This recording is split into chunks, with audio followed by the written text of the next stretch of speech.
नमस्कार भक्तों, मित्रों और साधकों, आप सभी को गुरु सत्यवान की ओर से बहुत बहुत नमस्कार।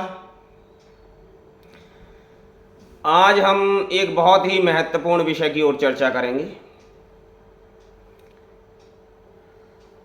ये विषय इतना गूढ़ है कि जिसके विषय में कोई भी जल्दी से चर्चा नहीं करता और ना ही कोई इसके विषय में कुछ बताना चाहता है।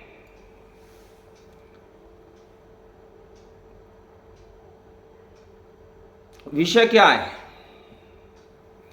विषय है मंत्र विद्या।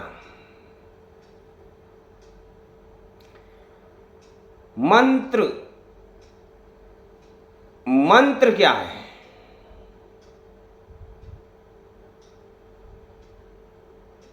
मंत्र कुछ विशेष वर्णों को जोड़कर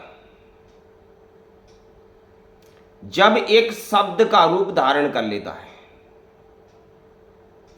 तो उसे मंत्र कहते हैं।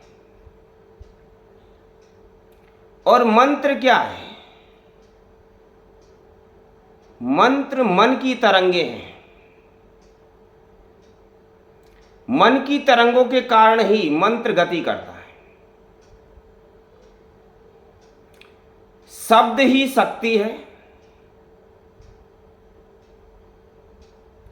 जो विशेष वर्णों को जोड़ करके एक शब्द का निर्माण हुआ, वही मंत्र कहलाया। और मंत्र एक शक्ति है, शक्ति एक शब्द है।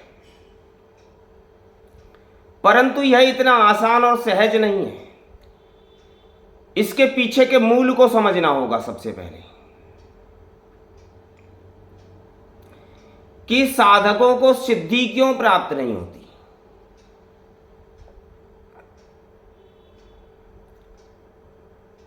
सिद्धि की मूल परिभाषा क्या है? सिद्धि अर्थात सफलता। कि आपने किसी मंत्र का जाप किया, उसमें सफल हो गई तो मंत्र सिद्धि हो गई।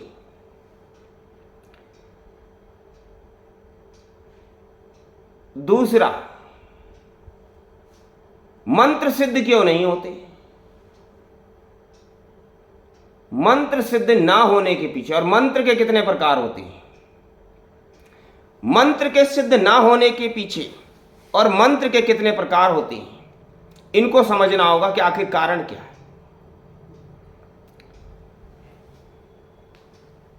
तो प्राचीन काल की बात है, जब भगवान दत्तात्रेय जी ने अवतार ग्रहण किया, उस समय पर उन्होंने जो परिस्थिति को देखा तो परिस्थिति बड़ी ही विकराल रूप धारण किए हुई थी।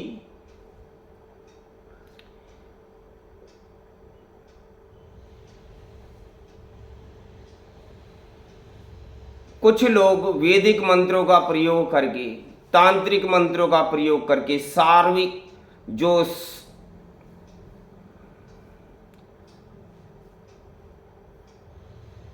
साबर मंत्रों का प्रयोग करके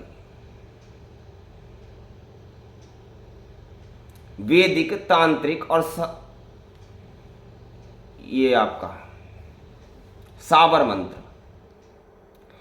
इनका प्रयोग लोग बाग ज्यादातर अभिचार कर्म करने लगे। मारण कर्म के लिए मोहन, वशीकरण, उच्चाटन, इस प्रकार की प्रक्रियाएं ज्यादा करने लगे। तो दत्तात्रेय भगवान को बड़ा ही दुख हुआ कि ऐसे तो कोई भी मंत्र उठाएगा और उसको प्रयोग कर देगा और सामने वाला निर्दोष है और उसको दंड मिल जाएगा। तो भगवान ने इन सभी मंत्रों को कीलित कर दिया। चारों वेद, 6 शास्त्र, 18 पुराणों को, इनके अंदर जो भी विद्याएं दी गई हैं उन सभी को कीलित कर दिया। जब कीलन हो गया तो किसी भी विधि के द्वारा ये मंत्र आपके काम नहीं करते, और आज तक भी ये मंत्र काम नहीं करा करते, ये मंत्र काम नहीं किया करते। तो जो ऋषि महात्मा संत जोगी थे वे सभी दत्तात्रेय भगवान के पास पहुंचे और कहने लगे कि हे प्रभु, हे प्राणनाथ, इससे तो भक्तों का बड़ा ही अहित होगा और मनुष्य जाति नास्तिक हो जाएगी, और जो राक्षस, बैताल, भूत, प्रेत, मसान, चुड़ैल, डाइन, कमाइन, जो कुछ भी हैं ये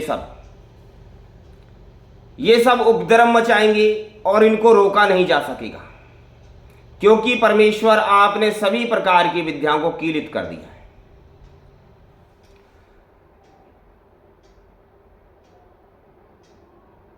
तो भगवान ने उद्धार हेतु इनकी उत्कीलन विद्या ऋषि मुनि, साधु संत, गुरुजनों को प्रदान की, क्योंकि वे जानते थे कि यही संयम में रहने वाले हैं और यही इसका सदुपयोग कर सकते हैं, अन्य लोग इसका दुरुपयोग ही करेंगे सदा। तो इसलिए भगवान के द्वारा उनको यह मूल ज्ञान दिया गया कि किस विधि से इन मंत्रों का जीर्णोद्धार होगा, उत्कीलन होगा और श्राप विमोचन होगा। श्राप विमोचन की विशेष विद्या और उत्कीलन विद्या संत, ऋषि, मुनि, महात्माओं के पास दी गई भगवान दत्तात्रेय के द्वारा। जो कोई भी किसी भी प्रकार का मंत्र उठा करके उसका निरंतर जाप करने लग जाता है तो उसकी विद्याएं फलीभूत नहीं हुआ करती। जब वो गुरु के सानिध्य में दीक्षा को ग्रहण करके किसी संत महर्षि के पास जाकर दीक्षा ग्रहण करता है तो वो सिद्ध संत महात्मा लोग वे जानते हैं उस विधि को, क्योंकि वे वही विद्या अपने शिष्य को प्रदान करते हैं जिसको उन्होंने उत्कीलन कर रखा है और सिद्ध कर रखा है, श्राप विमोचन कर रखा है, ताकि यह पूर्ण प्रभाव अपने शिष्य के ऊपर प्रस्तुत कर सके, उपस्थित कर सके।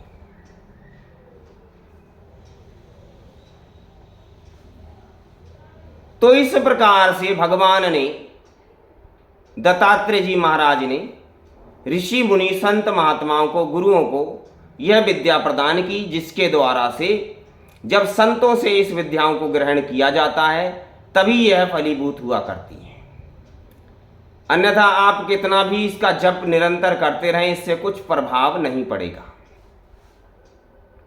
कभी भी आपके मंत्र सिद्ध नहीं होंगे, क्योंकि वह सब कीलित है। अब मंत्रों के प्रकार समझते हैं कि मंत्र कितने प्रकार के होते हैं। मुख्य रूप से मैं पौराणिक, जब से सृष्टि का निर्माण हुआ, जब से अभी तक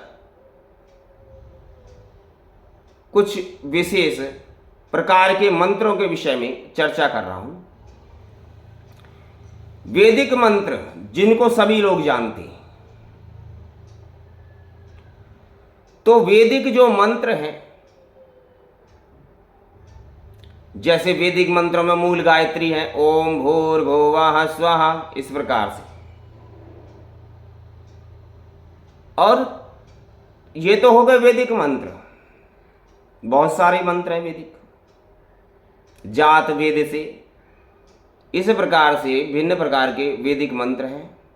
उनके द्वारा भी विशेष विशेष प्रकार के कार्य किए जाते हैं। स्वास्थ्य प्रदान करना, किसी को पुष्टि प्रदान करना, रोगों से मुक्ति प्रदान करना, भिन्न भिन्न प्रकार के कार्य किए जाते हैं। और दूसरा आता है तांत्रिक मंत्र। तांत्रिक मंत्र के अंदर जैसे ऐम, ह्रीम, बीम, दूम, एम श्रीम क्लीम। एक अक्षर जिसके अंदर कई सारे वर्ण मौजूद होते हैं, ये तांत्रिकी मंत्र कहलाते हैं। तीसरा आता है सावरी विद्या। मंत्र सांचा पिंड कांचा पुरो मंत्रेश्वर वाचा, सत्य नाम आदेश गुरु का, ये सावर मंत्र है।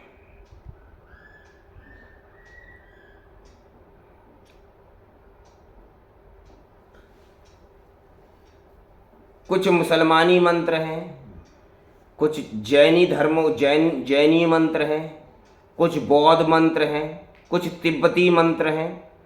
तो विधि तो मंत्र तो बहुत प्रकार के हैं, परंतु सबके साथ में वही समस्या है कि सब कीलित है। इसलिए अपना समय व्यर्थ में बेकार ना करें।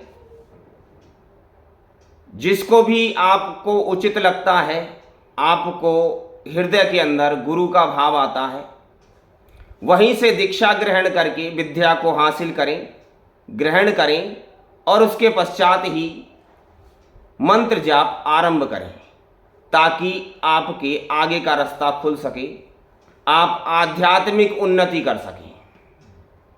यही विशेष बातें थी जो आपको समझानी थी। नमः शिवाय। शिव गुरु की सदा ही जय हो, सदा ही जय हो, सदा ही जय हो।